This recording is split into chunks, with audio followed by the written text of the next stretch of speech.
বাচ্চারা, আজকে তোমাদের বোর্ড বইয়ের অনুশীলনী সেটের একটি অঙ্ক সমাধান করব।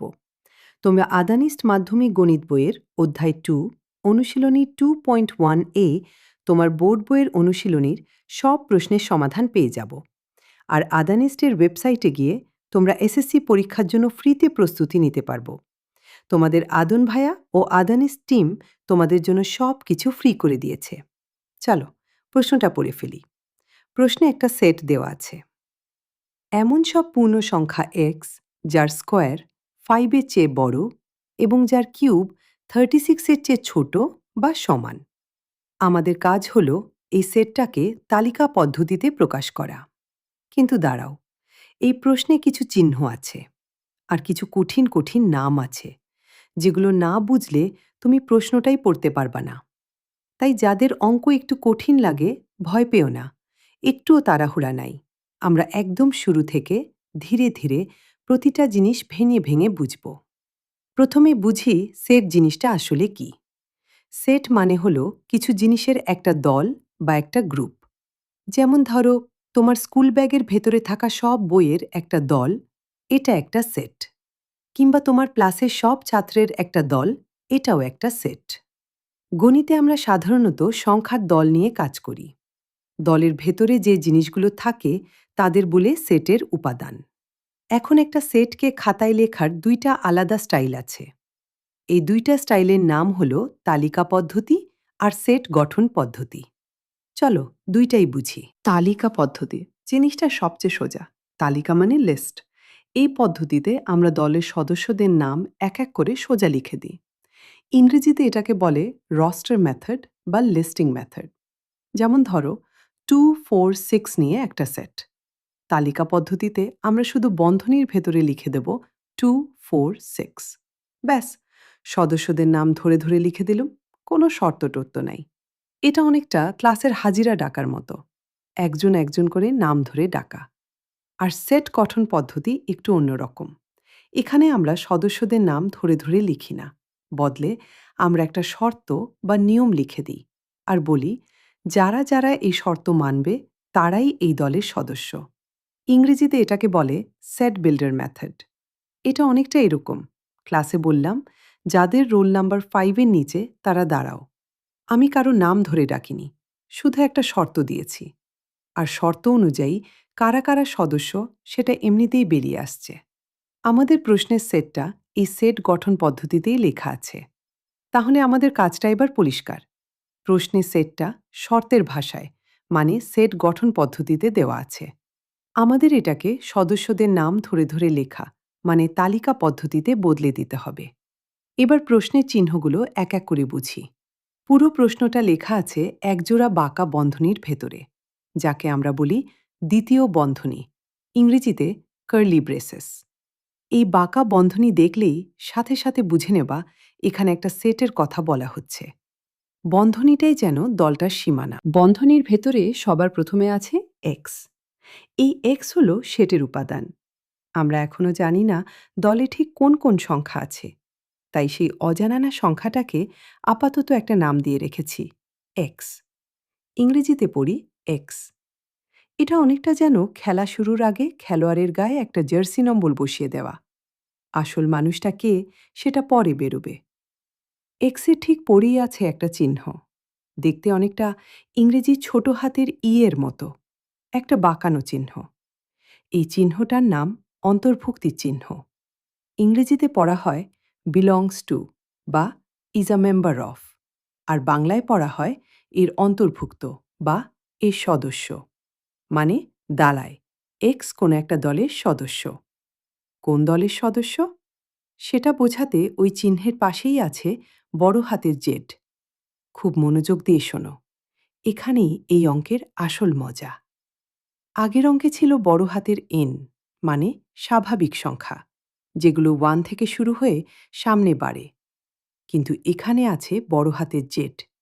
এই জেড দিয়ে বোঝানো হয় পূর্ণ সংখ্যার সেট, ইংরেজিতে ইন্টিজার্স। পূর্ণ সংখ্যা মানে শুধু গোনার সংখ্যা না। পূর্ণ সংখ্যায় ধনাত্মক সংখ্যা আছে, শূন্য আছে, আর ঋণাত্মক সংখ্যাও আছে। মানে এটা এরকম চলে: ডট ডট ডট -3, -2, -1, 0, 1, 2, 3, ... দুই দিকেই অসীম পর্যন্ত চলতে থাকে। এটা মনে রাখা খুব দরকার, কারণ ঋণাত্মক সংখ্যাগুলোও এখানে প্রার্থী। অনেক ছাত্র এই জায়গাটাতেই ভুল করে। তারা শুধু 1, 2, 3 যাচাই করে থেমে যায় আর মাইনাস দিকটা ভুলে যায়। আমরা ভুলব না। এরপর আছে একটা চিহ্ন, উপরে একটা ফোঁটা আর নিচে একটা ফোঁটা, মানে কোলন। এই কোলন চিহ্নটা খুব গুরুত্বপূর্ণ। এটা পড়া হয় এমন যেন বা এরূপ যেন, ইংরেজিতে সাচ দ্যাট। কোলনের আগে বলা হয়েছে এক্স কি, মানে একটা পূর্ণ সংখ্যা, আর কোলনের পরে বলা হবে এক্সের উপর কি কি শর্ত আছে।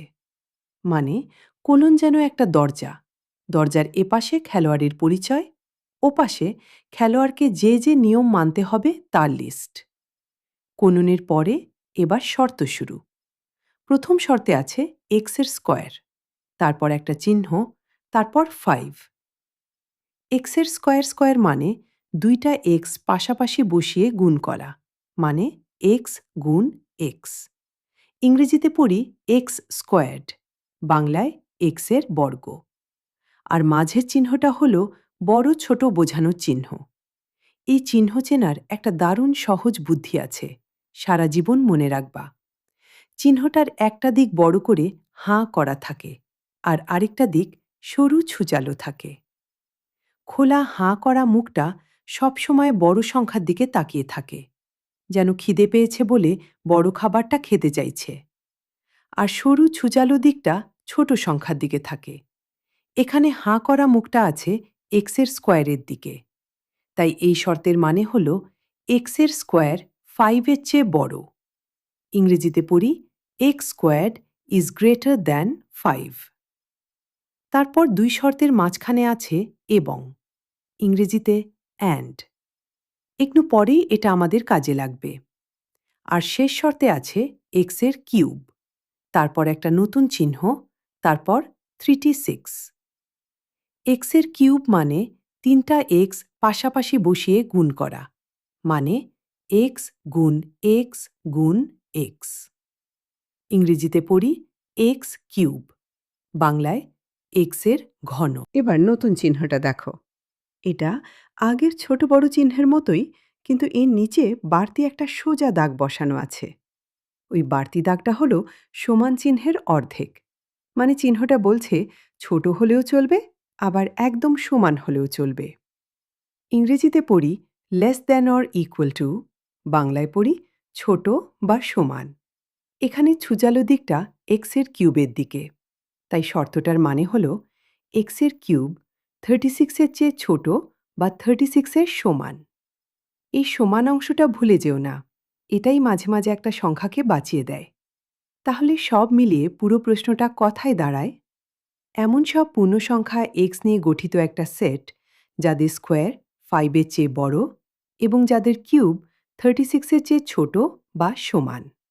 দেখলে তো, চিহ্নগুলো ভেঙে ফেললে ভেতরে লুকিয়ে থাকা কথাটা কত সহজ সহজ।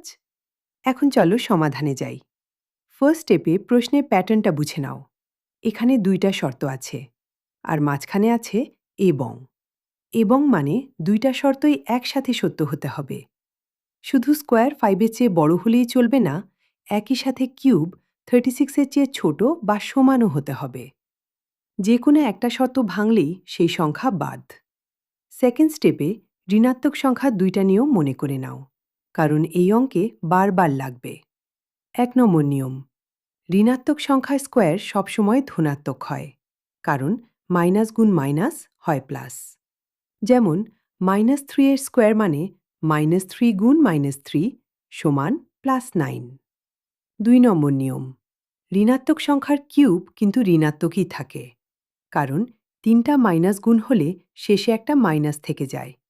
যেমন -3 এর কিউব সমান -27। এই 2টা নিয়ম মাথায় গেঁথে নাও। থার্ড স্টেপে একটু বুদ্ধি খাটিয়ে খোঁজার এলাকাটা ছোট করে ফেলি। প্রথম শর্ত বলছে স্কোয়ার 5-এর চেয়ে বড় হতে হবে। 2 এর স্কোয়ার সমান 4, যা 5-এর চেয়ে ছোট, তাই 2 দিয়ে হবে না। কিন্তু 3 এর স্কোয়ার সমান 9, যা 5-এর চেয়ে বড়, তাই 3 থেকে কাজ শুরু। আর দ্বিতীয় শর্ত বলছে কিউব 36-এর চেয়ে ছোট বা সমান হতে হবে। ধনাত্মক দিকে 3 এর কিউব 27, এখনও ঠিক আছে, কিন্তু 4 এর কিউব 64, যা 36 পার হয়ে গেছে। তাই ধনাত্মক দিকে 3 এর পরে আর কেউ টিকবে না। কিন্তু ঋণাত্মক দিকে ব্যাপারটা পুরো আলাদা, আর এখানেই এই অঙ্কের মজা। ঋণাত্মক সংখ্যার কিউব তো সবসময় ঋণাত্মক, আর যে কোনো ঋণাত্মক সংখ্যা তো 36-এর চেয়ে ছোটই। মানে দ্বিতীয় শর্ত ঋণাত্মক দিকে কাউকেই আটকাতে পারবে না। তাহলে ঋণাত্মক দিকে শুধু প্রথম শর্তটা দেখলেই হবে। চলো এবার এক এক করে যাচাই করি। x সমান 0 হলে 0 এর স্কোয়ার সমান 0, যা 5 এর চেয়ে ছোট। প্রথম শর্তই ভেঙে গেল, তাই 0 বাদ। x সমান 1 বা -1 হলে দুই ক্ষেত্রেই স্কোয়ার সমান 1, যা 5 এর চেয়ে ছোট। শর্ত ভেঙে গেল, তাই দুইটাই বাদ। x সমান 2 বা -2 হলে দুই ক্ষেত্রেই স্কোয়ার সমান 4।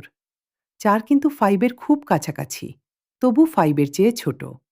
শর্ত বলছে বড় হতে হবে, তাই দুইটাই বাদ। এখানে একটু সাবধান থেকো। অনেকে 4 দেখে ভাবে কাছাকাছি হয়ে গেছে, চলে যাবে। না, শর্ত মানেই মানা, আধা মানা বলে কিছু নাই। x সমান 3 হলে 3 এর স্কোয়ার সমান 9, যা 5 এর চেয়ে বড়। প্রথম শর্ত মানছে। আর 3 এর কিউব সমান 27, যা 36-এর চেয়ে ছোট। দ্বিতীয় শর্তও মানছে। তাহলে 3 গ্রহণযোগ্য। x সমান -3 হলে -3 এর স্কোয়ার সমান 9, যা 5 এর চেয়ে বড়। প্রথম শর্ত মানছে। আর -3 এর কিউব সমান -27, আর -27 তো 36-এর চেয়ে অনেক ছোট। দ্বিতীয় শর্তও মানছে।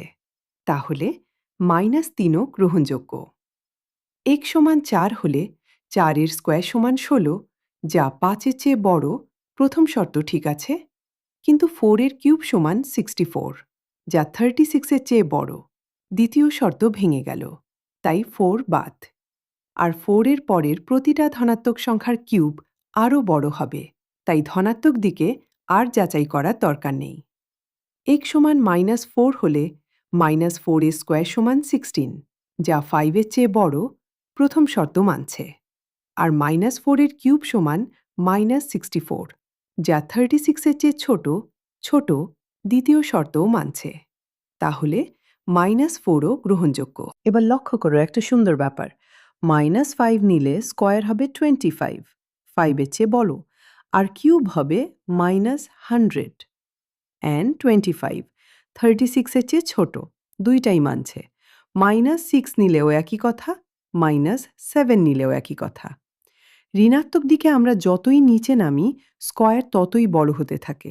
তাই প্রথম শর্ত আরও ভালোভাবে মানে। আর কিউব ততই ছোট হতে থাকে, তাই দ্বিতীয় শর্ত মানতেই থাকে। মানে -3 থেকে শুরু করে বাঁদিকে যত ঋণাত্মক পূর্ণসংখ্যা আছে, সবাই এই দলের সদস্য। এই দলটা তাই ঋণাত্মক দিকে কখনো শেষ হয় না। তাহলে দুইটা শর্তই একসাথে মেনে চলে 3, -3, -4, -5, আর এভাবে বাঁদিকে চলতেই থাকে। এই না শেষ হওয়া ব্যাপারটা বোঝানোর জন্যেই আমরা স্যাটের বাঁদিকে 3টা ফোঁটা বসিয়ে দিই। ইংরেজিতে বলে ডট, ডট, ডট। মানে এভাবেই চলতে থাকবে। সুতরাং নির্ণেয় স্যাট হল 3টা ফোঁটা, তারপর -5, -4, -3, আর সবার শেষে 3। এদের নিয়ে গঠিত একটা স্যাট। পেয়ে গেলাম আমাদের উত্তর। দেখলে তো, একটুও কঠিন না। শুধু জেদ দেখলে মাইনাস দিকটা ভুলে না গেলেই হলো। আদানিস্ট মাধ্যমিক গণিত বইয়ের অধ্যায় 2, অনুশীলনী 2.1a, এই ধরনের আরও অনেক অঙ্ক তোমরা পেয়ে যাব। নিজে নিজে করে দেখো। আদানিস্ট মাধ্যমিক গণিত বই থেকে থিওরি থেকে শুরু করে অঙ্কগুলো তোমাদের সুবিধার জন্য বিভিন্ন টাইপে ভাগ করে দেওয়া আছে, যেভাবে তোমাদের আদন ভাইয়া শিখিয়েছে। সবগুলো টাইপ শিখে ফেলো।